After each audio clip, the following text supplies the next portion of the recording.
right, so we're going to start our Comics in the Classroom panel. I'm your host, Mercury Lastar, and I'm with Danae Smith. Hello, I'm Danae. All right, so we're going to start off with you introducing us and telling us a little bit about yourself, and starting off with your favorite teaching experience using comics. Okay, so my name is Danae Smith-Matsalia. I am an English language arts teacher in San Bernardino. I am your current San Bernardino County Teacher of the Year. I am a member of California ASCD, and I'm on the board for that. So I am involved in helping with looking at professional development for teachers all across the state. Also, I am a ASCD emerging leader from the class of 2021. Yes, 2021 class, and that means I'm involved in professional development all across the country. I am what's called a demonstration teacher, so a part of my job is I do trainings. I go all over the place. I go to lots of teaching conventions, lots of different events, and I train other educators on best practices. My specialties are English and language arts, literature, reading, and culturally responsive teaching, anti-racism, anti-bias. That is, in a nutshell, what I do. She does it all. I do a little bit of everything. A little bit of everything. So to get back to the question, our follow-up question would be to share your favorite teaching experience using comics to educate. My favorite teaching experience using comics. That's a hard question because that's going to make me have to think back through 10 years of curriculum. We're going on a journey, y'all. We're on a journey. Buckle in. I think one of my favorites was when Miss Marvel came out. And they had Miss Marvel as a brown-skinned woman. And so I normally teach education around the world, and we're looking at education in Afghanistan, and we're looking at education in all these different places. And at the time, we were teaching about Malala and her educational experience, how she was using her voice for girls' rights to get an education. I believe it was in Pakistan, and how she got shot and all that. And so what my students did is we watched videos about Malala, and then we read Miss Marvel comics, just the first one. Okay. And so they had to take what they learned about Malala, her character, what she'd like, and let's take that Miss Marvel comic, and then they had to, for the next part of their assignment, focus on narrative writing, and they had to write Malala into the comic. Oh. And how would she interact in this world, knowing what we know about her personality, knowing what we know about her struggles, about her culture, about her background. How would you write Malala into a comic, the comic from Miss Marvel? And so my kids had a lot of fun with that. That was a really great one. So that was one of my favorites, I think. Yeah, it's so interactive. I love how that approach with that. So what is it do you think about comics, what comics offer to a learner that other mediums do not? To say what other mediums do not, comics is just a completely different type of thing. Comics, if you ask me, it combines the best of all the worlds. You get the visual, you get the auditory with the reading, and then there's so many ways to approach a comic book. And I think as a teacher, what I love about that is it gives me access for all my kids. My students are limited when I'm reading just one type of text. It limits them. It cuts them off. There's a certain place where certain kids can't enter. Some of my students who have visual or auditory processing disorders, there's only so much I can do with a physical, just black and white text. But when you're bringing in the images and all those other things that you see that you find in the comic book world, when you're bringing in onomatopoeia like pow and bam, it helps them to visualize and understand and gives context to literature.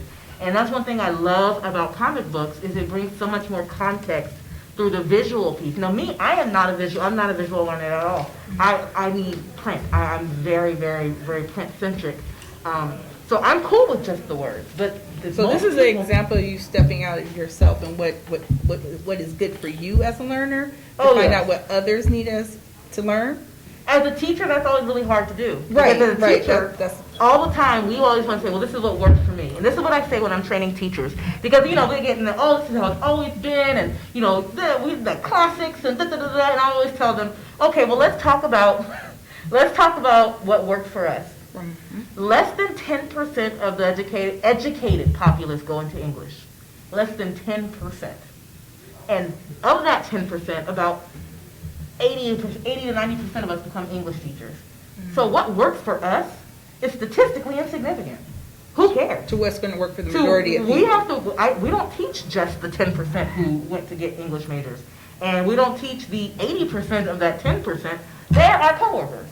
Mm-hmm. That's our coworkers. That's our crew. So yeah, it works for us. We are the very small population of people who really like Shakespeare.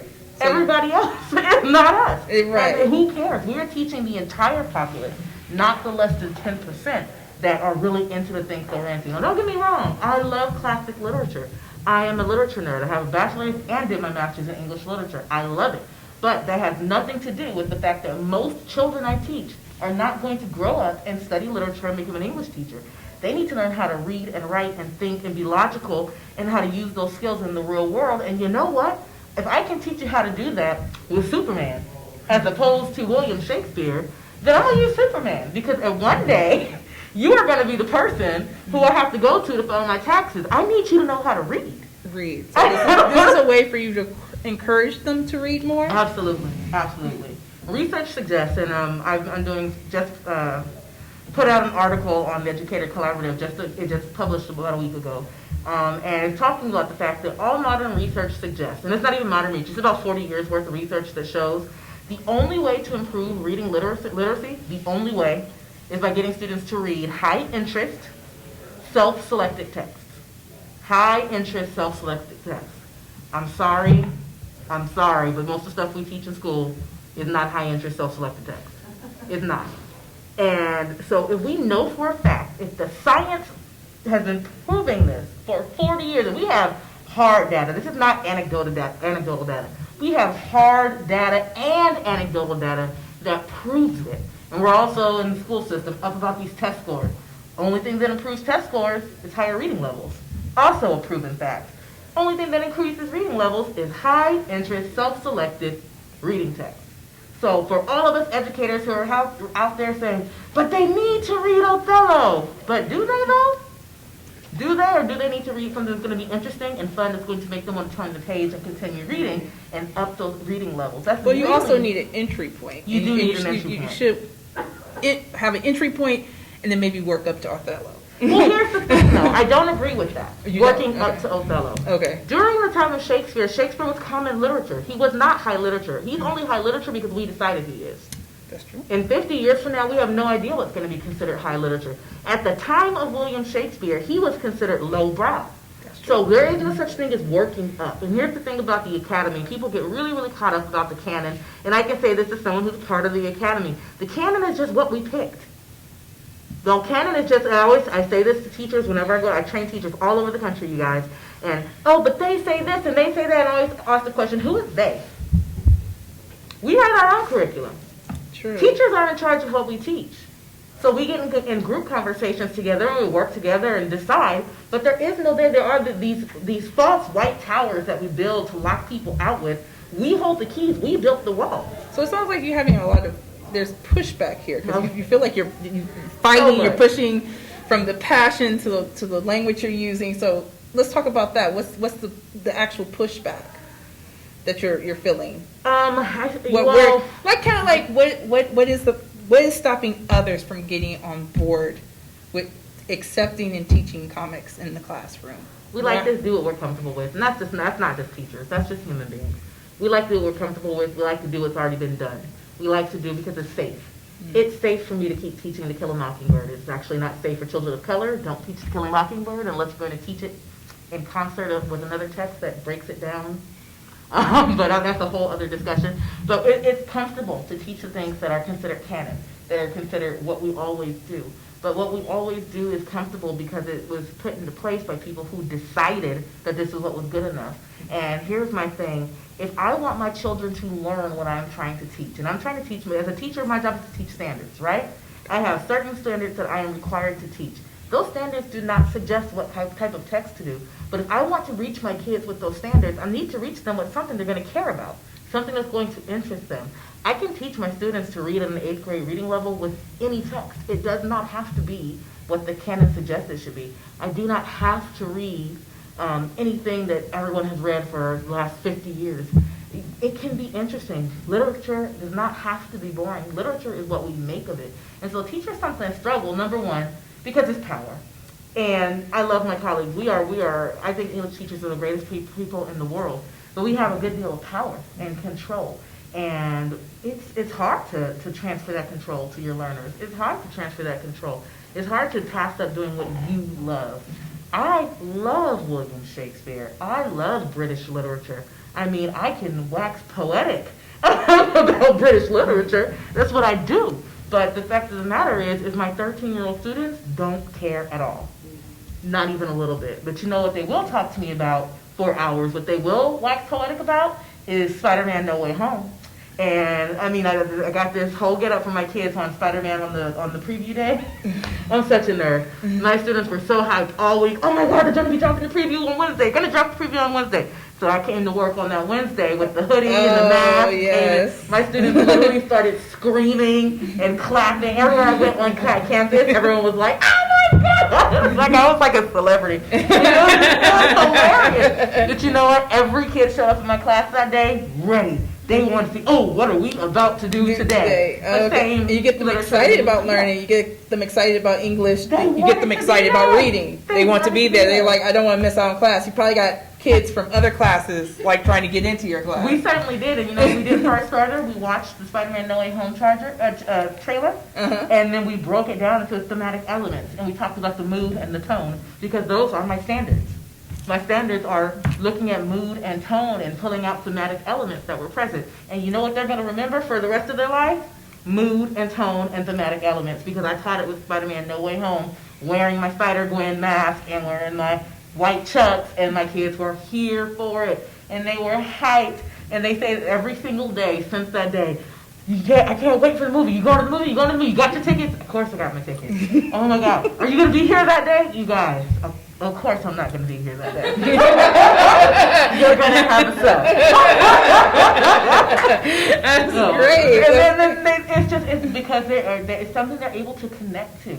The number one most important thing about teaching is building relationships. Most definitely. That is the number one most important thing about teaching is building relationships. If I can't build a relationship with you, if you can't trust me to even care what you're interested in, then why do you care what I'm interested in? Why in the world would you care what I'm talking about if I show no interest in you whatsoever as a person? If the things you care about never show up in my curriculum, that means I don't care about you. So why? The kids need to know that you care before they care what you know. It doesn't matter. They don't care about how to cite a text. Most of them are not going to go and study English literature. MLA format means nothing to them. Who cares?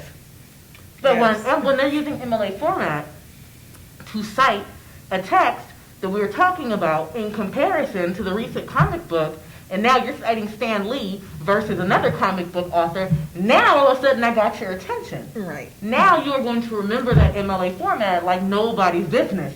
And now it's going to be oh, wait, no, that's not a correct site. That is not Tobey Maguire Spider-Man who said that. That was Andrew Garfield Spider-Man who said that. Check your source, honey. And my kids get like that. Right, I was going to ask you, are these the students? Yeah, my kids are the best about it. They're like, wrong Spider-Man, check your sources. Highly invested. They're like, no. And now when my kids are able to engage in conversation about check your sources at 13 years old, I'm doing my job right. Right. I mean, I'm teacher of the year. I'm doing my job right. Let me just say that now. So the fact of the matter is you have to engage kids about what they care about. Right. And I've been running this program for my school, and I went a different way. And this is like some of what the article I just released was talking about. Is I oftentimes come across teachers who like, reading time is pointless. I'm doing test taking strategies as my starters. I'm doing this as my starters. We don't need to do silent reading. Silent reading is a waste of time. And I hear that a lot. Conferences all over the country, I hear so much reading, like silent reading is a waste of time. But again, like we talked about at the beginning, it's literally, self-selected reading is the only way to improve reading comprehension. And most teachers have found that out of the classroom. Because they can't get around kids just disengaging. Well, they assume, they're not paying attention. Well, then what books are you giving them? They're just pretending to read. What are you giving them to read? There's the question. Library books. My classroom library is filled with comic books. I don't ever worry about my kids not reading. Never. Because we have a digital library, or like my librarian is dope, best librarian of all time. Katrina, if you're listening, is it not? It's not a resource issue. Are you able to get a hold of these comics for the students? It's not even hard. If you are a teacher in California, I mean, we have so much access as compared to other states. Okay, well, let's talk about that. Like, so if someone was trying to get started either in comics or I'm a teacher, I know nothing about comics, I see what it's doing for you. I wanted to do it for me. I saw what comics have done for you. Teach me. Where would they get started? I always start with my LCM, my local comic shop. I always go to my local comic shop and tell them, hey, I'm a teacher. You have any old stuff you're willing to pass on to my classroom? And they give me comic books. So they'll give them to me for like 25 cents a book or something like that. And I have my own personal collection. Then I bring in my collection of things after I keep my books. I don't collect comic books. I read comic books, but I pass them to my classroom after a while, just because I'm a teacher and I believe in using my resources that way. And I take them to my classroom. Or you can just go on, like a lot of the digital libraries, any school can use Sora for absolutely free, S-O-R-A, Sora. And all your school has to do is purchase whatever books you want on there, and you can use your library budget. We use Sora. We have access to thousands of comic books. I mean, indie, big two, everybody. My kids are reading One Piece. My kids are reading My Hero Academia. Oh my God, these boys in this, I mean, if I see one more Goku on my screen, I swear to God. Yeah. The kids are reading, the boys in the Dragon Ball right now are driving me outside of my mind, like outside of my mind. At least once a week, Smith-Matsalia, Goku, or One Punch Man. I'm going to be One Punch Man if you don't go sit down.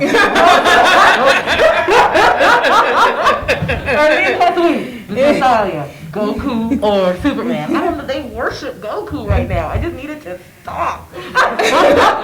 It doesn't go away, unfortunately. That's a side effect of getting kids into comics. That is a side effect. They will become, they'll be adults. Well, adults, like 30, still talking about Goku versus whoever's new hot on the block. Yeah, it never goes away. I've seen actual like videos and memes about it. Exactly.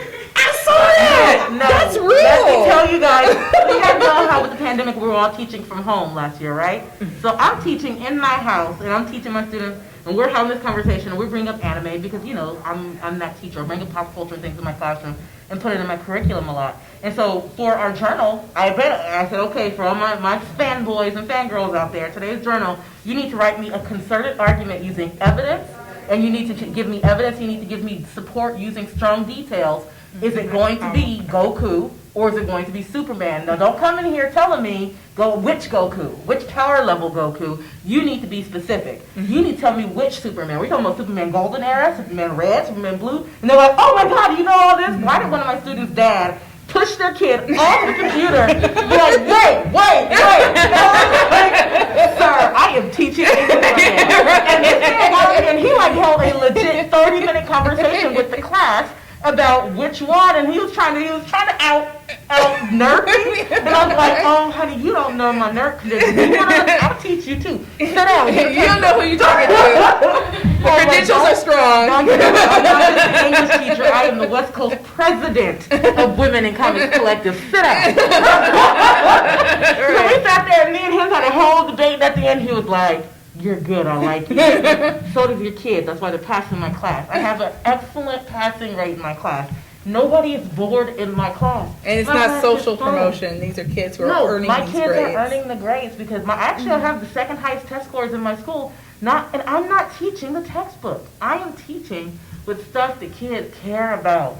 And it makes it so much more fun. And it makes it so much more engaging when you use real world application, when you use the things that draw kids in, when you use characters that look like them, that sound like them. My kids' favorite, I always start my year off with a short story unit, and I work in San Bernardino, so I'm local, you guys, and so I teach, my population is 86% Latino, 12% African American, and I think that's like 3-4% other. I can't do I don't math. even know, girl. Y'all English teacher, not a math teacher. I'm not that nerd. And it says other. So yeah, it very little. And so what happens at this point is I introduce the first literature. First thing we do is I tell my kids after rules and procedures. Guys, we're about to get into some serious literature right now. So, all the rules and stuff that's done, we're about to get into some serious literature, get those notebooks out. I'm about to hit you guys with the hard stuff. And my kids were like, oh my God, it's about to get so rough in here. And then I turn on Phineas and Ferb. Now, are they excited when they think it's going to get rough? Yeah, they're terrified. Oh, they're terrified. They're terrified. And they're always like, oh my God, what is about to happen? And then I turn on Phineas and Ferb, and then after we do Phineas and Ferb, like, okay guys, that was a practice round, just to see if you remember how to do a plot chart, just to see if you remember. Now we're going to get to the real hard stuff. And so now I'm going to put on some serious literature right now. You guys are about to get into this. And then I turn on Teen Titans Go. And then my kids are like, at this point, oh my God, you're the best teacher ever! And they all get an A. They all get an A because I'm teaching them how to break down the elements of plot. And we're looking at Beast Boy, who stole Robin's belt and trying to hide it from him. And Robin's in a fight with, what is it, Mr. Light, Captain Light, somebody, I don't remember. Yeah, they got a lot of randoms in there.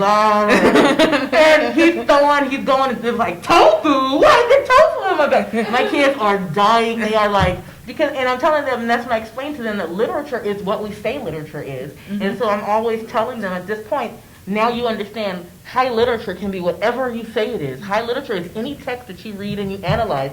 No one gets to define for you what is high literature. You are in control of that. There is no crowd of people up in the heavens who decide, who pick with the lightning bolt what is good literature. Good literature is what's going to get you to pick it up and digest it. That is what good literature is. And so I start my year that way. And then the first story that we read is La Llorona. Most of my kids are Mexican. They know La Llorona from their grandma, and they're like, oh my God, told me La Llorona's going to come and get me if I do this and that. Cool. Oh, the weeping woman. And then the next one we do is the boogeyman, and the characters' names are like Hakeem and Jamal. And then they're like, oh, the boogeyman. Oh my God, yeah, so that's part of black folklore. And that's the culture of my kids. And the next one we do is a Vietnamese story. And my kids, by the time I'm done with my first unit, you guys, I have those kids. Those kids can't wait to walk in the door and learn language arts. They can't wait. Most of them, every year I get letters from students, every year saying, I hated reading before your class. I never read a book to the end before your class. Kids at this point, they've read 3, 4, 5 books independently in my class. They always, I hated reading. I never thought I could like a book before. And I told them, reading is not just for reading books. At some point, you're going to have to file your own taxes. Mm-hmm. At some point, you're going to have to go to court. And I need you to know what those words mean. I need you to know how to advocate for yourself in the real world. When you go to a car dealership and you have a contract to sign, I want you to understand every goddamn word on that page. Right. Because knowing how to be literate is so important to your everyday life. I have my classroom posters are a bunch of memes. Mm-hmm. And I just turn the memes into class posters and put them. So I've got the Willy Wonka one where, he's sitting there with that look on his face and it says, tell me about the job you're going to get where you don't have to ever read or write. Yeah. And my kids always come in and it's like... memes, that's the way you speak to children. Let me tell you, you want to get something to them, put it in a meme and they've got it. So every notes presentation I have, everyone is filled with memes. I have to personally say I love memes too. So I was like, I speak that language too, so yes. Everyone that's one language today. So all my presentations, so when I'm going over all my presentations, like I'm teaching claim and support, and they have all that, and we're talking about argument, and then I have the because I'm Batman meme. And then we talk about, is that a strong claim? Or what's his support? I'm Batman. What does that mean? What's his evidence? How are you proving that? Then you have the Hulk lifting a car. Which one has a stronger, who do you think is stronger?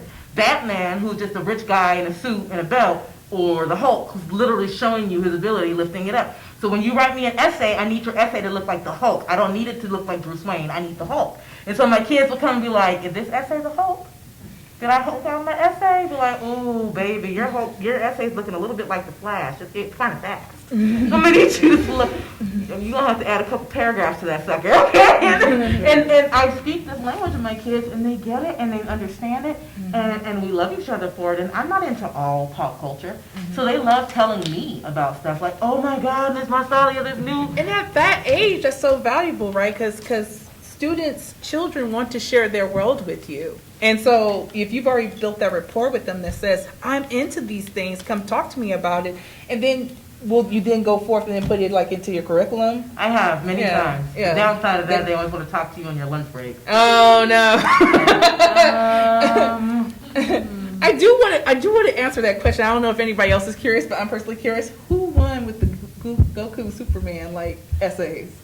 I never, here's the thing, I'm not allowed to say, or else the conversation doesn't fun anymore. Oh, so okay. I never, all right. That's the thing about the I was so curious. You have to skate a fine line, right. and you can't ever let one group think that you're on their side. Oh, okay. So I play the devil's advocate. I'm like, I was like mad because like you had me. I was like, but who won? Who died? You can bring it back with the Dragon Ball. So I feel like he kind of got in his bag. Always got that in his But bag. I mean, how many times has Superman died though, homie? How many? It's a comic book. Who hasn't died yet? Right. And they brought back. This is the exact conversation that I have with my students, and this conversation can go the whole time, and someone might walk in and be like, "Oh, she's just playing with her kids," until you see their test scores, and then they're like, "Oh, there's something to that. There's absolutely something to bringing love in the classroom." And we have the test scores, and this is something I say in the article I just wrote. Reading is not on the state test, and let me tell you why. Because reading, self-selected reading is about love. It's about what makes people happy. The standards are on the test, but the standards don't test joy. The standards don't test happiness. The standards don't test love. And so what are the things we take out of the classroom? Joy, happiness, and love. We extract them out of the classroom because they're not on the test. And that means we're extracting reading from the classroom. Everything we read has to be about passing the test. Well, then nothing we read is ever about joy or love or identity or self-expression. Because let me tell you, those reading pieces on the test, you guys. Dry. Dry. Yeah. Nobody enjoyed it. And I mean, if you made tests about stuff people enjoyed, you wouldn't have such nerves about taking tests. My test, the last test I gave my gay class, they read Loki and Thor when Loki helped Thor get his hammer back because it was stolen by a giant, and they had to cross-dress and dress as women and pretend to go marry this giant. Oh, and my wow. kids, let me tell you, nobody failed the test. Nobody, I Because, imagine. I mean, first of all, I gave that test while the Loki Disney show was showing. Oh, yes. And so everybody passed that peak test. Loki It was popularity. Loki at the minute Yeah, was it was everything. like So hype. everybody passed that test, even though Good show. it was written like an olden. It was very high level reading. Mm-hmm. This was not a low level reading text. They were using the actual dramatic words in this text. My kids passed overwhelmingly. Not one kid failed. Not one kid failed that test. They were able to pull out the characters. They were able to extrapolate the theme. They were able to see where the theme played out in the text. And they were able to pull out the figurative language and identify it because they are already familiar with the world. They're already familiar with the characters. These are characters they already know and love. They love Thor. They know what Mjolnir is. They didn't have to sit there and tear over that word. Because, an average kid, 30 years ago would have been like, Mjolnir? These kids know Thor. They know Loki. So they knew immediately that says Mjolnir. So now that my reading comprehension level just jumped up because I'm not struggling, even though this is still very tough language. But they're not struggling with it now because this is a world they're familiar with. And they took that And test excited about it. and they loved it. Then afterwards they're like, oh my God, Thor was just like a girl. Oh my God. And they're just so into it. They're like, wait, so is Thor trans? Is Thor a cross-dresser? And I'm like, and if he is, and my other kids were like, well, I heard that Loki is sometimes a girl in the comics. Yes, he is. Mm-hmm. Loki goes back and forth. Loki has multiple identities. Loki is also a woman who gave birth to a horse. So we ain't gonna talk about that because that's not appropriate for class. But and it gives them an opportunity to talk about different identities, different ways of being, and then they're just learning English. Yeah. And I didn't have to do not one poem from 1848 to do it. My kids. I mean, I'm here for the sonnets. We did actually write sonnets. Did you write comic themes on it? No, they wrote sonnets. We did a mini unit on poetry. So I still teach what people okay. consider high art. We did a mini unit on poetry, but I taught them the form of a sonnet. But we looked at Shakespeare, but we also looked at Tupac, and we looked at different music that is written in iambic pentameter, and using that form. And we looked at music as an entryway into poetry, and which music can be considered a ballad versus a lyric, and that these terms ballad and lyric come from poetry, and trying to connect the meaning and have them go find your favorite. What they have to do is go find the favorite artist, and then look at the poetic forms that I've taught you in your notes, and go back and find your favorite artist and find which poetic form their music most closely connects to. And then they were able to connect, like, oh wow, this writer is really writing like I use Taylor Swift. Taylor Swift writes ballads. That's what she does. And so my girls were all like, oh my God, they got that. And then some of them were like, well, my favorite artist doesn't do any of these. That means he's garbage. Wow. That means they suck. And then I get to those conversations with my kids. Oh, is your artist not on here? Are they a mumble rapper? Oh no.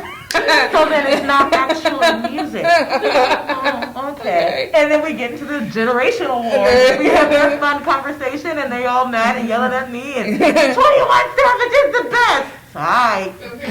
Yeah.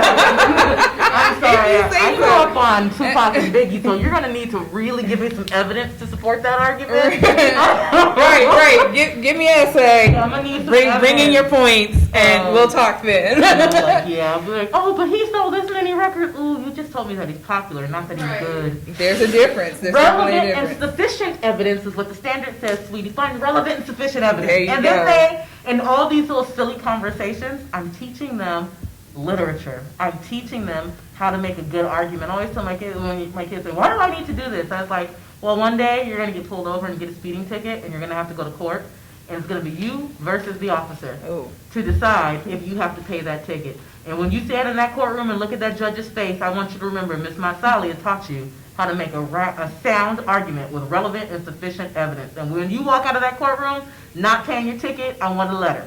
I was like, I want a letter reminding you that I taught you something you were going to use in real life. And one day you're going to have to convince your boss about why you need a raise, why you deserve your raise. I said, and you know what? Don't ever go into that conversation just thinking because I'm nice or because I'm good at my job.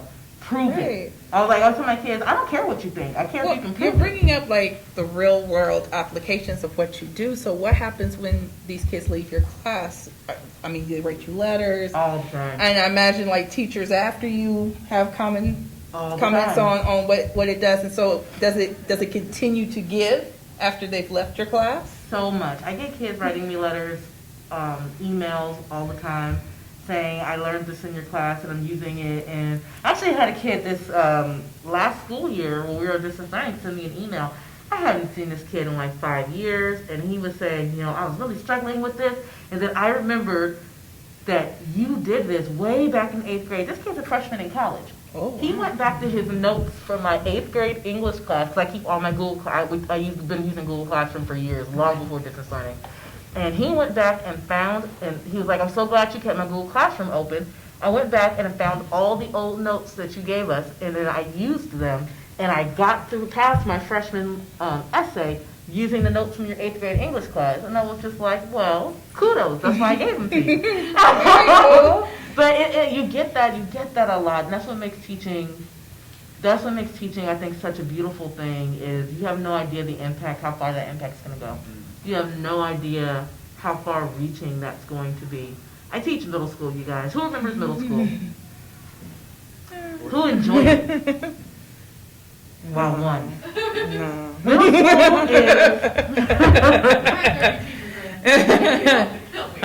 school is middle school is by far the worst and hardest place to be in life. And I lived in the library. I mean that in all seriousness. That's why my Twitter, on my Twitter profile, it says, they locked me in a room with 13-year-olds for 6 hours a day.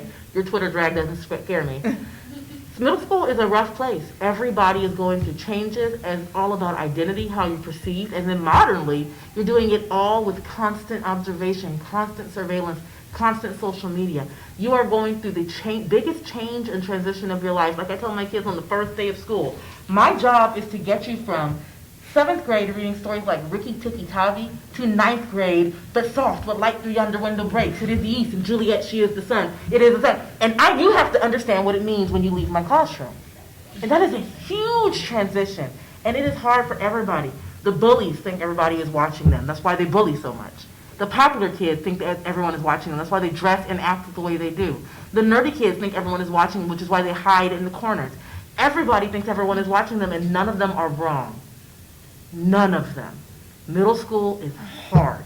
It is emotionally and spiritually abusive to be in that age, period. And as an educator, it is my job to soften that blow as much as I can, to come in and make you feel safe as much as I can, because middle school We all remember middle school. Don't act like you don't. Middle school is rough. It is painful to go through all those changes on a podium before everyone. And then you do one thing wrong and everybody sees, everybody knows.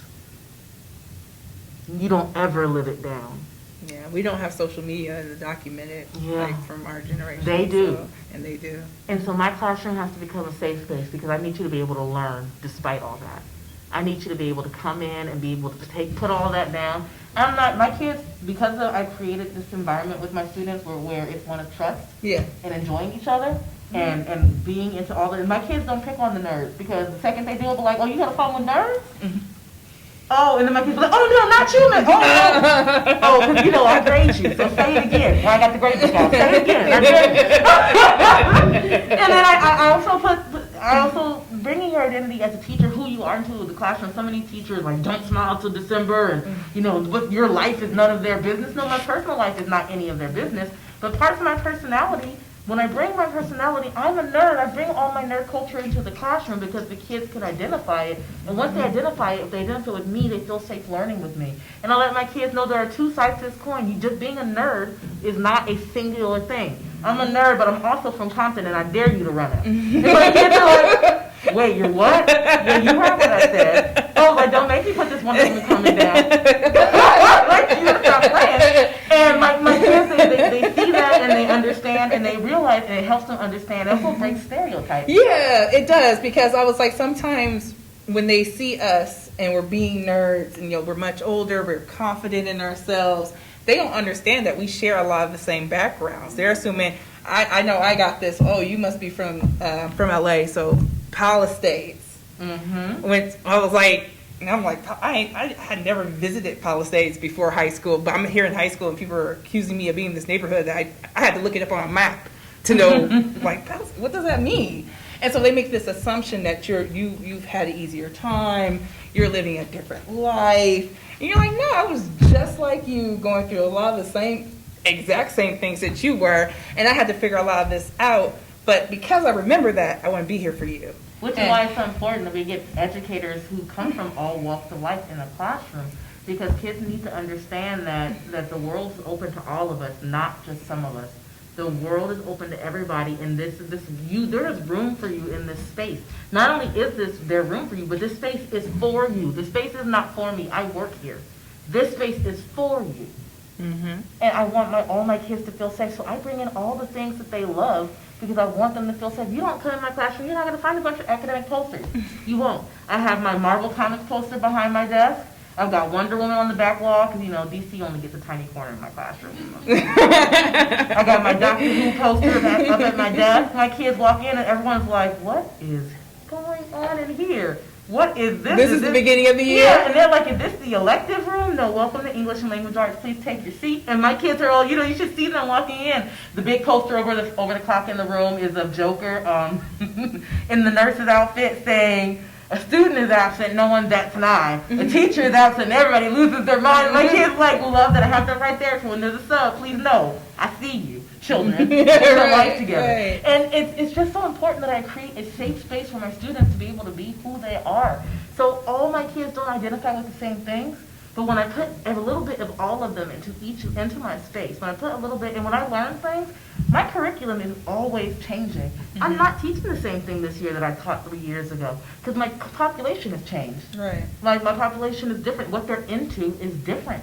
It changes and it grows, and so I have to change and grow with them. As a teacher, that is very hard. Yes. Yes, that's okay. If you don't teach, you have no idea the job of a teacher. I just want to go ahead and throw that out there. If you think you know what we do, well, let's break that down. Like you don't have enough time for that conversation. You're talking from years of experience. Are there any educators in here? Are there? Okay, great. See, you guys are, you're coming from 10 years of experience, right? And so you make this sound like you've worked out the kinks. You seem like you got like an approach to. Okay. Kinks of teaching. Well, with your expertise, what I mean, it seems like you have enough experience to see, even when you come into having an issue. Yes. You're like, okay, I've seen something similar. I have like ideas of how I approach that. Where a new teacher or someone who's completely unfamiliar with teaching would probably like, I don't know what to do. Okay. That's kind of what I was coming about. Yeah. But for those people who do not know, because I've done after school programs with junior high students, and yes, I'm right there Bless with your you. heart. I did for all the same reasons you did. I remember having like a little girl come up to me, and I guess because of the way I dressed, I was very flattered because she thought I was a student, and she was like, "Oh my goodness, I love your striped stockings. Can we be friends?" And I'm like, "Of course we can."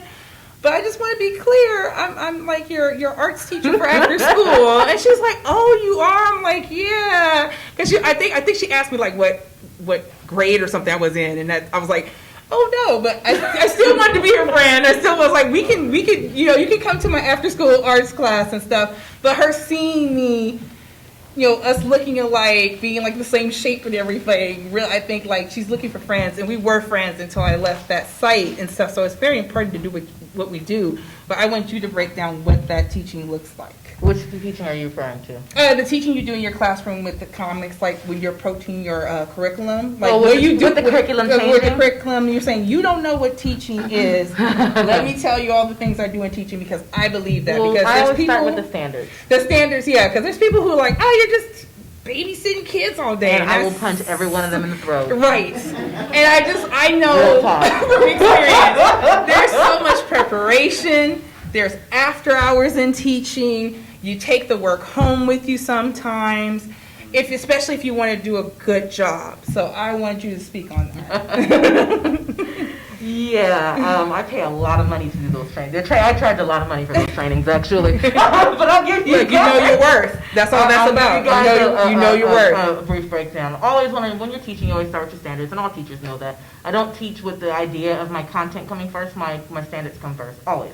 My standards come first, but whenever I introduce a text, I'm looking at, okay, well, I'm teaching right now, looking at author's point of view. Okay, if I'm using the author's point of view standard, great. I'm going to look at standard, break down what the standards expect of me. I write my exam, or what the exam is going to look like, how the exam reflects the standards. And then I say, now, how can I make my kids care about it? Okay. And then I find a text to bring in that will support my kids caring about it. I always start with my standards. My standards are my foundation. That goes for all teachers.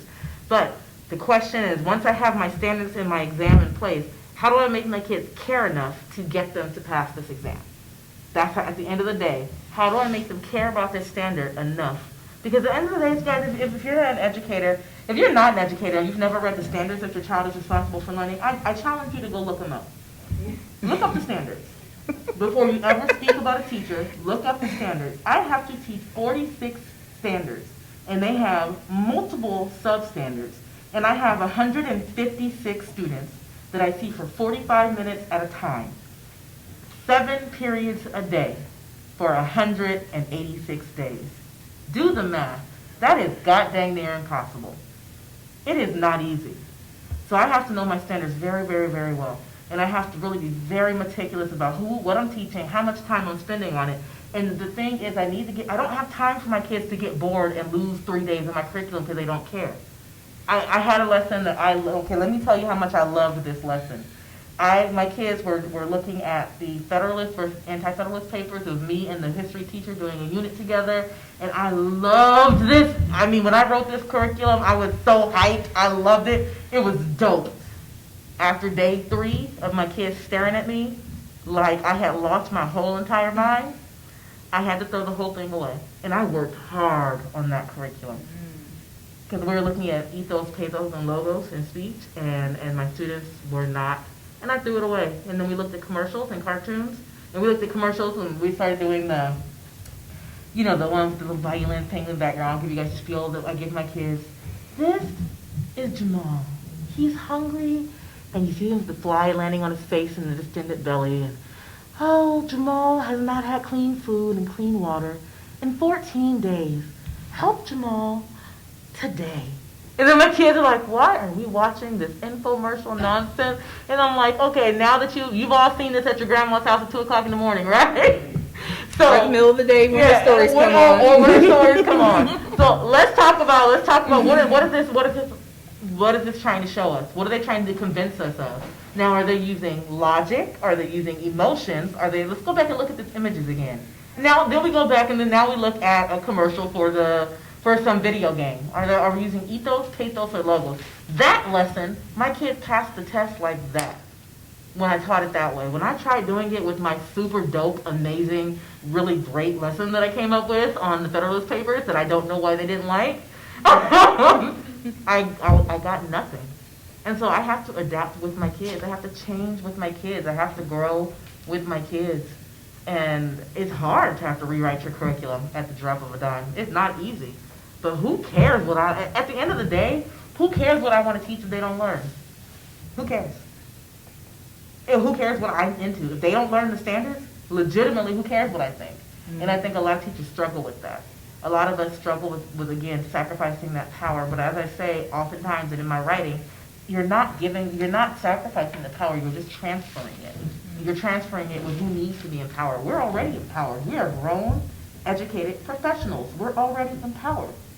So transfer that power to your kids. They need to be empowered. They need to see themselves in a text. They need to see the characters that look like them and sound like them. They need to see the people that they're interested in. They need that. I don't need anything else. I'm good. I did my education. I got my paycheck. I got my union. This is for them, not for you. I'm good. I'm good. And so that classroom space is about my learners. It's not about me. And so, yes, sometimes I have to scrap a thing. Or sometimes I come across a reference and my kids don't laugh. And I'm like, oh, snap, I haven't updated my memes in 2 years. Ooh. Hold on, let me change my memes because, the memes change. Yeah. And I have to constant churn. Update it because I got to keep up because I want my kids who are sitting in front of me. I don't care how much I loved teaching that thing.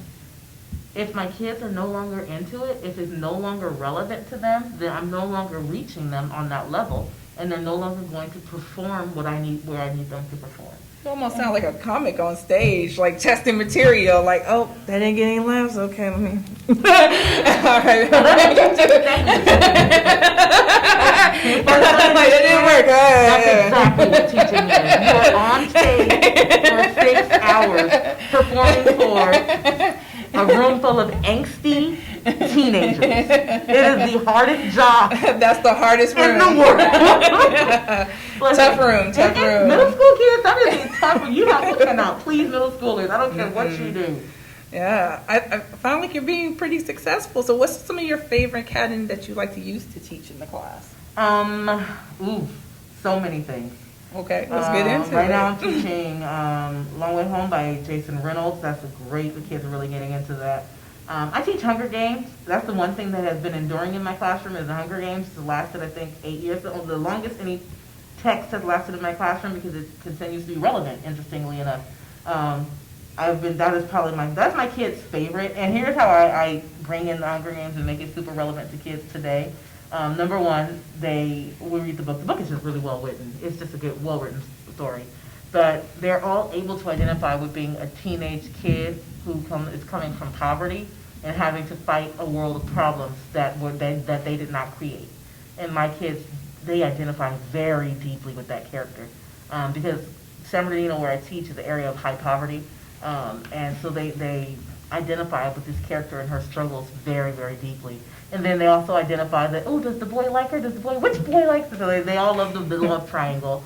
But then we always talk about, yes, the Hunger Games has a million memes. The Hunger Games fandom stays winning. The Hunger Games fandom is super active. Like, even though that film and movie and book are old, like, the Hunger Games fandom is super active. If you don't mess with those people, they are crazy. They're strong. Don't come for Candace's crew. They will come for you. They're like the Beehive. Do not come for them. And also, it's easy for me to find relevant things because the fandom is super active, and so it's easy for me to connect it to whatever's going on. Because it's a very dystopian book, there is a lot. They're always seeing reflections of modern society in it, and they're always able to say, "Oh, wait a minute, that's kind of like cell phones monitoring you." And then we go into this. One of the articles we read along with the book is talking about cell phone and finding out which cell phones are tracking you. And most of my kids don't even understand that. So part of that lesson, after we look at the Capitol and the way they keep up with people, I say, all right, guys, take out your cell phones. They're like, oh, we can pull out our phones. Oh, yeah. Open up the app, open up whatever app you want, and then open up the permissions. And then my kids start looking through like, wait, why does this game need permissions with my microphone and my camera. I don't know why. Oh my God, the Capitol is watching us. And they're like, oh my God, this is the Capitol. We're in the Hunger Games. And then they freak out, and then they're going through and they're looking at the, oh, let me delete this. Why this? And then they go through and they find, like, when my kids all figuring out that, which one is the one that deletes your pictures as soon as you send it? That's Snapchat. Yeah, when they find out those pictures don't actually delete. Oh, yeah. My kids are like, wait, hold on. Right? This is stored someplace? Yeah. Somebody had, yes, honey. But what if I don't finish that sentence? So maybe you have to call CPS. Stop right where you are. And then they freak out, and it gives them connections to their real life. And so that's one thing Hunger Games tends to stay relevant for that reason. Right. Because it brings in, and then my entire team, we do it as a cross-curricular unit. So the STEM teacher is talking about the science and technology and what would it take for technology to get that far in society. Oh, okay. The history teacher is talking about how the 13 districts align to the 13 colonies, and they're talking about how this story is a reflection of the 13 colonies.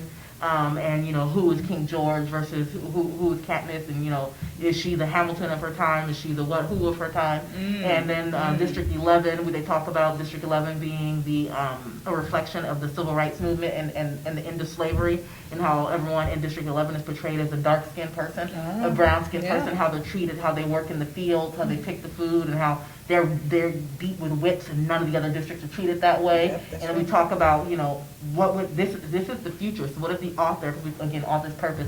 What is the author's purpose in portraying African American people once again falling to the bottom of society? What is the author suggesting to us about society and about community? And what are they suggesting to us about the way our country views people of color? Right. And so we're able to get into those really, really good discussions, looking at the history, looking at the science.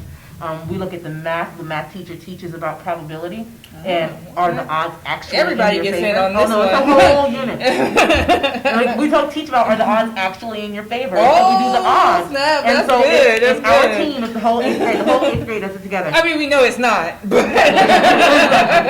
and what are the odds that you're going to be chosen? And we make the kids, because we're at the end, we do a Hunger Games field day, and we get bows and arrows, the rubber ones. Mine are real, but I leave my arrows at home. And so, the teachers, we cosplay at the end of the year for the big field day. We cosplay as the characters. We let the kids cosplay as the characters.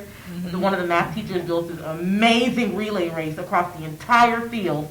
This guy is the best. I mean, I love this man, because this would never happen without him. But he built this amazing relay, and the 7th graders come out, and they have water balloons, and so the 8th graders have to they do the probability to see what the math is, that their name is going to get chosen. Every 8th grader's name goes into the vice principal's bucket. And she does her little Effie trinket, and she pulls out to see who's going to be selected for the Hunger Games to go run the relay race for the 8th grade. And so we've got 10 classes, and so that's our 10 districts, and so they get their name chosen, and then someone can volunteer in their stead. Oh, I was about to ask about the tribute thing. You always get the kids want to volunteer. My kids are smart. Don't play these middle school kids. They're smart. So what they do is they be on their cell phones and whatnot in these private chats being like, hey, who's going to volunteer? Hey, that kid is the point guard on the basketball team. He's got to volunteer. Hey, you volunteer. So our class will win, because the winner gets like this prizes and stuff for the winners, and so it doesn't and all the kids all the kids who want to be in the games and being the ones in the games. And so the 7th graders line up around, and they have water balloons, and so if the water balloons hit you, you're dead. You're dead, and you have to lay out, and then you have to make it to this whole thing, and the 7th graders have to hit you with the water balloon. You have to escape the 7th graders, and then you have to go and climb up the thing, and you have to pick up your injured PETA, because the teddy bears are PETA, because PETA's a teddy bear. And you have to heal PETA by wrapping toilet paper around him. You have to make it all the way to the end of the relay, and you can't drop PETA. If PETA dies, you lose. That's true. So PETA can't get hit either. Until you make it to the end, you have to hold PETA, pick up a bow and arrow, and then hit a target on the other side. Hit the target in the center. Whoever does that wins the Hunger Games. And the kids, whenever you get the winner at the kids, and you should see the way the kids, if you would think you were at the Staples Center at a championship game. The way the kids fall out when someone finally wins. It's like tears and screams, and it's just this big, amazing thing. And these kids, I promise you, for the rest of their life, they're going to remember reading the Hunger Games. They're going to remember writing essays about the characters. They're going to remember all They're definitely that stuff. going to remember that relay. They are, and all of it's going to be tied to their learning. And when you make that deep connection to emotions with the learning stays, which is why we do all that. And we tell them about it on the first. We do little mini videos of the teachers. We wild out of putting on the war paint, doing push-ups, and then we just like put an announcement that just says it's coming. And the kids are like, I would be I'm pumped, and I'm an adult. the kids are like freaked out. They're like, what's coming? And then all of a sudden you see the teacher come. And then like the week before, I start coming to work every day with my bow on my back, and the kids are like, What's happening? Going on here? The history teacher starts carrying his coffee, because he always says, hey, Mitch. He starts carrying his coffee mug in a plastic bag and making it look like, you guys know Hamich's character is a drunk. And so he comes in, and the kids are always like, what in God's name What's is happening? happening at this school? But then you hear the announcements, all of a sudden you start hearing the Hunger Games music before the announcements start. Oh, and that's what some kids who've seen the movie are like, wait a second. This is really elaborate. I'm into this. And we go all out, and they show up, and then the books are on their desk, and they're like, oh my God! And it's so much fun. It is. You build up all that. You give the kids some joy. Yeah. And then they want to read the book, and they read a whole 300-page novel, and they eat up every word. They learn new vocabulary. And then I'm sure those students go on to read other books. Oh, they read all the books. Like of the same size. One of the prizes, one of the reasons the kids fight so hard for the prizes is I buy them book 2 and 3 in the movie set. And they cannot wait to read book 2 and 3. And they're like psyched. And then you get the kids who go home, and then you start, and once they realize what's going on, they go home and power read all 3 books. See, you can't buy that kind of enthusiasm. Yeah. We can't get kids to read. All right, well, I mean, I'm not having a problem with it. All right, well, we're going to wrap up there, and we're going to start our Q&A if anybody had any questions for us. Sure, go ahead. I wanted to know, I feel like it's really easy to get the students to speak about why they enjoy a text, but I find that when they dislike it, they kind of generalize. Like, I hate it, it's stupid. What kind of techniques do you use?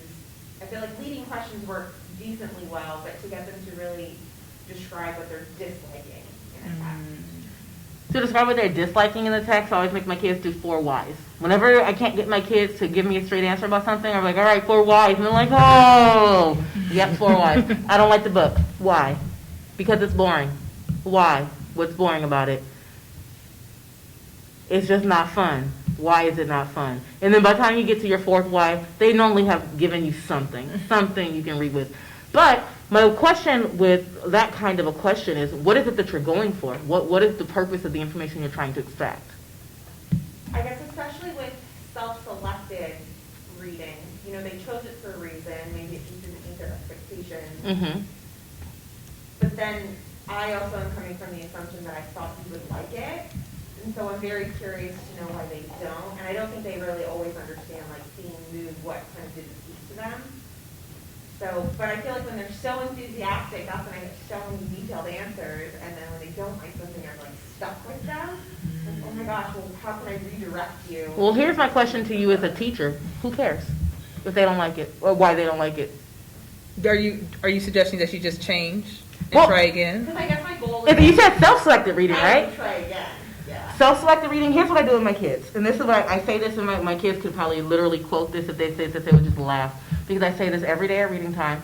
Find something you love. Find something you love. I don't care if you're going to read creepypastas. I don't care if you're going to go read the scores for the Laker game. I don't care what you read. Go read. Pick something to read. You go one kid who says, oh, I'm bored with this. And I'm like, why are you reading it then? I started it. Okay. I was like, there's someone holding a gun to you making you finish it?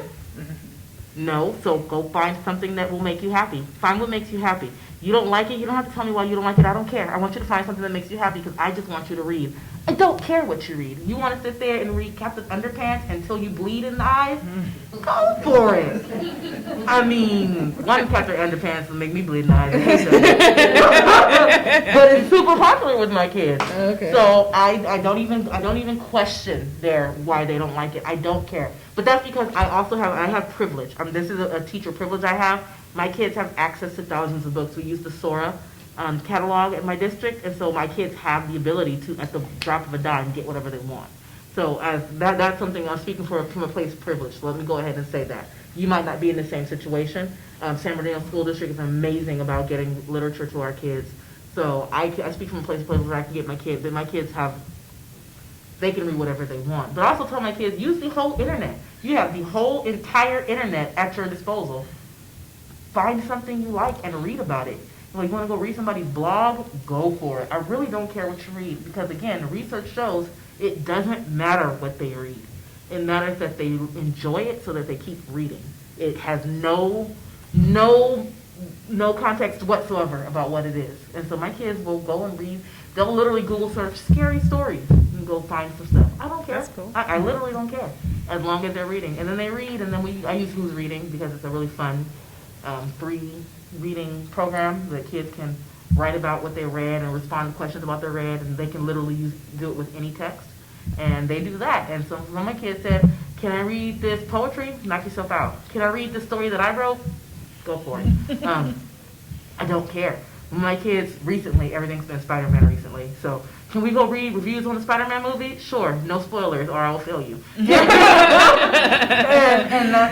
that's what they do. And I don't, like I said, you will never go in my classroom and find a kid not reading and find them falling asleep in a book. Because the second they do that, I'm like, what is wrong with you? I don't like this book. So that makes you look real crazy that I said you can do whatever you want and you chose something you don't like. That doesn't make any sense at all. I think there's this assumption on the student part, and maybe that's the adult's fault in the room, that they assume, like, I'm going to pick the thing that I think you want me to read, as opposed to what I want to read. It Yeah, takes you the whole said I year could to read wait for that. anything, but I've saw that trick before. I'm going to go read this thing I think you want me to read. And you know how And I deal with that? yeah. I only read comic books in class. When my kids are doing silent reading, modeling reading strategies is a huge deal. So a lot of teachers are worried about reading. Now, mind you, I'm really monitoring my class over the book. Yeah, I can't. They're middle schoolers. You can never blink. Never. So I'm reading. I read this year. The book I've been holding and pretending to read has been the Avatar comic books, Avatar: The Last Airbender. And so I've been flipping through, and then the kids, they see me reading, and they're like, "You like Avatar? Yeah. Oh, you want to read this? Here you go." And then they pick it up and they read it, and I've got the whole collection. And then I'll pick up the Lightning Thief novel, and I'll sit there and pretend like I'm reading that, and the kid will see me reading that. Oh, is that good? Yeah, it's in Sora. You can go get the digital copy, or you want the physical one? Here you go. My kids actually, I have a problem with my kids stealing my books, actually. That's the hard thing about being a comic book teacher, is comic books are easy to steal. They steal a lot of my books, so if any of my indie comic friends are out there, I need some more books, y'all. I don't know where we are on time. We're good on time. If we have any more questions, we've still got. Oh, we got lots of time. Yeah, we have got like. Anyone have any questions or anything they want to talk 10, about? 15 minutes left. What's up? Sorry, you might have covered this. You can blame Donnie Cates, but I was a little bit late, so sorry. No worries. In incorporating actual literature as far as comics go, do you, something I've used in my classroom is I try and have them interpret, like I teach 9th and 10th grade Nice. for LUSD, and I have the students, like if we're doing a Shakespearean text, I try and approach that text by having them put in their own words and depict it in different formats. So like I'll do just a straight up, like they just rewrite the dialogue, so I can test comprehension in a drama, or I'll do something called a graphic novel. And I've been trying to incorporate visual literacy, and I feel like I've been having a hard time. Well, a short answer or short question, just to be direct, is what kind of visual components are you incorporating into the classroom? Like, are you going, for example, are you having them draw images as well as read text and interpret it that way? It depends on the assignment. So for like when I do A Wrinkle in Time is a piece of classic literature, but they also have a graphic novel. And so with Wrinkle in Time, I go back and forth, where we'll read a couple of chapters out the book, we'll read a couple of chapters out the graphic novel. Wrinkle in Time ends on a cliffhanger. They have to write the end of the story. And part of the standards is being able to write narrative. And then the way it's tested on the state test is the state test will give them a piece of a story, and they have to either finish it or write the introduction. So we do A Wrinkle in Time, which is super high engagement. We go back and forth between the physical text and the graphic novel, and at the end, they get to choose, because I believe students should be able to choose how they assess as often as possible if they're going to finish it by writing me a graphic novel ending or writing me a narrative text ending. Either way, I can prove that they know how to finish this finish the story or write an introduction to the story, and I can be able to see the standards. When we start that text, we go through and make a claim about the character, and using evidence from the text, but it's all using drawing. So make a claim about the character Meg. Meg is this. Draw that. Look at the text and draw the visual associated with the text that suggests that, and then give me a quote from the text that will match your visual, the picture that you just drew. So and Meg is, like, a lot of the kids say Meg's ugly, because the first character she talks about how ugly she is. And so they draw Meg and say Meg is ugly, and then they draw how they think Meg looks based on the description of the text. And my art kids, they always blow me away. I have one of my Megs hanging in next to my desk in the classroom, which just blew me away how meticulous this kid was. They're probably a comic book artist by now. And then they get a quote from the text to support it. So they've still done the entire claim cycle. They made a claim, they gave me relevant evidence and supported it using details. The picture is their detail.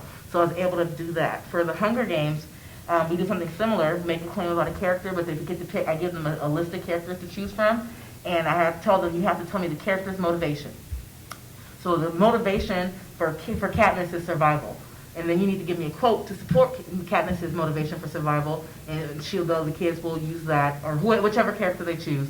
And then you have to draw a picture for me of a scene from the text that proves that Katniss's motivation is survival. And so they are now using all of these different elements of visual learning and reading the text and all that. They're using all of those elements to prove to me the standard. And so when they're done, I don't have to reteach understanding characters' motivation and how do you know, because they were able to do that, and they were able to put their hands on it and add their own art and their own creativity into it.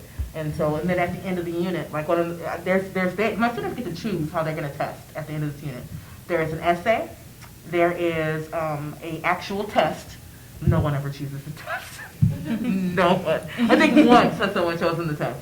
There's an essay. There is a test. They get to write a test based on the standards that I give them. That's from my GATE class. And then there is now I lost my train of thought. It was the good one that was going to relate directly to what you were talking about. The one about the visual, where they get to it was the character motivation charts, where they literally have to go through, and it's called the character playlist. They have to tell me the theme. They get to either choose a theme for 9 chapters or choose 9 characters and tell me about that character, but they have to choose a song. So Katniss Everdeen, her song is "I'm a Survivor." They give me the lyrics to the song, and then they write a paragraph for Katniss Everdeen proving how "I'm a Survivor" relates to her characterization. And then they have to include an image. They can either draw the image, find the image online, whatever they want, to support that. And so they have to do that for either 9 characters with their character motivation, or 9 chapters using the theme for that chapter, the primary theme shown in that chapter. Most of my kids choose that. Some of my kids choose the essay, because my essay prompts are there's 4 prompts they can prove from, and they're super dope. I am not humble at all. I don't need a PR team at all. The one they love is who's the mirror character. Like, every character in the book has a mirror character. So who's the mirror character? So obviously, like Prim, her mirror character is, her doppelganger is Rue. Katniss's mirror character is Avox, because someone's always cutting her tongue out and taking away her voice. Peeta's mirror character is, what's the other one? The other boy. Not Peeta, Team Gale. Oh, yeah. Gale. No, so everyone has, so my kids always want to, they're so excited to write about who's the mirror character for who, and how that supports the theme. So you make it interesting. Your kids, my kids write super high level essays at that time of the year. It will blow you away that they're 8th graders writing like that. Oh. But they're able to do all those things, and it seems like, wow, that is too much for an 8th grader. My kids pass. I have a very high pass rate in my class. Nice. It seems tough. It is tough from the teachers' end, preparing all that crap, and grading all that. But my kids walk into my classroom, for the most part, prepared. Now, can I fix all the ills in society? No. Can I fix everything that's going wrong at home for them? No. Can I solve all the problems going on in the world around them? No. But I can give them a really happy, safe, enjoyable place to learn literature with all the things that they love and all their favorite characters and all the topics that mean something to them.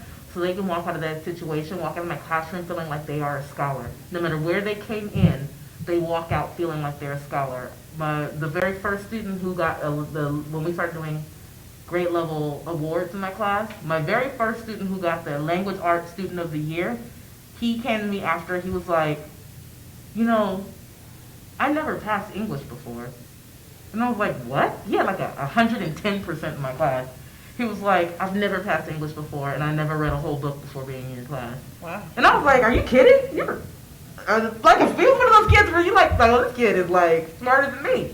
He was like, I've never passed English before. And he was like, I don't even know what happened this year. But what happened is I just gave him stuff that made him realize what he was capable of. He didn't know he was capable, and now he knows he is. And that's my job, you guys. That's what they pay me the big bucks to do. That's The big bucks. I feel like your bucks need to be bigger. You are not going to get a teacher degree on that. Well, I mean, if nobody else has any more questions, I thought that'd be a good cutoff point and for us to wrap it up. Anybody else? A question about the song selection assignment. I've done something like that for students. I had a couple who that was like almost too easy for them. Do you have some like ways to level that one up? I've done like an album cover assignment as well, where they'll like also select an image. The mirror character, I really like that idea. Do you have some ways to kind of level Fine, that because up? I think, are we out of time? No, we have a few more minutes. So, okay, Few I more can tell. minutes. So if you're talking about making an enrichment for your advanced students, well, what I do is for my advanced students, when they get to that assignment, and if it's too easy for any of my students, first of all, I'm giving them 9 to do. Most of the time it's not too easy.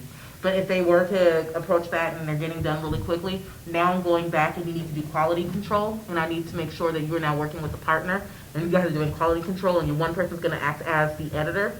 You're going to be the producer of this album, and you need to make sure that every single thing the other person said is accurate. You need to give them full album notes on every single thing that they wrote, and make sure that their album notes are accurate and according to the text. And so you partner her up with another person and make sure it's according to the text. And you can't sit next to each other while you're doing it. You're not helping each other. You need to give accurate, good. And my kids know I'm super nice and the coolest teacher, but I'm the hardest grader ever. So I say, if I read your notes and I'm not happy, I'm taking points from both of you. And then they'll go through it. I said, I want you to go through. I always give my kids this. I tell my kids, I am the nicest teacher. I'm the cool teacher. You read all this cool stuff, but I'm Freddy Krueger on grading day. I was like, I'm Jason, I'm Freddy Krueger. I will chop up your paper with a red pen. It will look like it's been serial killed. So I need you. That's what my kids do, the peer editing. I said, so when you edit your paper, I want you to edit your partner's paper. Save their life. Freddy is coming. Freddy is coming, and my paper, my job is to make that paper bleed red. Save your partner. Fix everything. Because by the time I get to it, you want to save their life. And so by the time we get to the end of the year, my kids are used to that spiel. And so I'm like, save your partner. Switch papers, go on the opposite sides of the room and save them because I'm coming. And you will not see me coming, but when my red pen slices, nobody survives. And so my kids go and they help each other and they really build each other up and they say, even if it's perfect, how can it be better? If it's perfect, okay, it met every one of my expectations, make it better and press me. And I tell my kids, especially my advanced kids, I say, all right, everything's perfect, met every single one of my standards. Number 1, that's super unlikely. Number 2, prove to me that you want the letter you're going to ask me to write for you to get into the advanced program in high school. Prove it. If you met all my standards, you met the 8th grade standards. Prove to me that you want to go to the advanced program. Fix it, make it better. Show me how much, impress me. Show me what you can do. And when I tell the kids to impress you, they will impress you. When you tell them, prove to me what you're capable of. I knew you could do this. Show me more. You don't have to necessarily always give them what to do.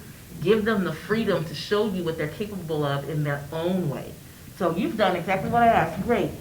Make it better. How? I don't know. I'm not you. I don't know what you're good at. Make it better. Show me. And then they will blow your mind with what they come up with. Every time. Most of the time. Most of the time. There you go. Sometimes you get some stuff and you like, ooh, baby, I need to make a counselor referral. Most of the time. Most of the time. All right. Well, we're done with questions. All right. That's going to conclude our panel of Comics in the Classroom. We're representing Women in Comics Collective, if you want to follow up with Vinay or myself. And I hope you enjoy the rest of your con. Thank you guys for being here. Have a great day.